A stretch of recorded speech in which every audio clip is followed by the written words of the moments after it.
We are now witnessing a tipping point. You see, the burden of proof used to be on the believers to prove that UFOs are real. Now the burden of proof has shifted to the government and the military to prove that they're not real. But the evidence is overwhelming.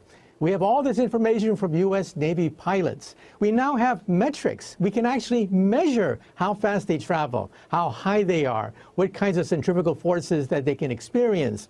And science, remember, is based on things that are testable, reproducible, and falsifiable. Now we have testable information. A game changer.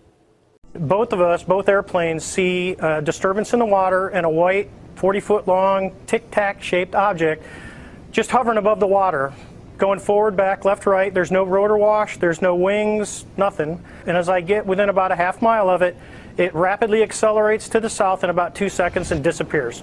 This was extremely abrupt, like a ping pong ball bouncing off a wall. The ability to hover over the water and then start a vertical climb from basically zero up towards about 12,000 feet and then accelerate in less than 2 seconds and disappear is something I had never seen in my life. I believe, as do the other folks that were on the flight, that when we visually saw it, that it was something not from this world.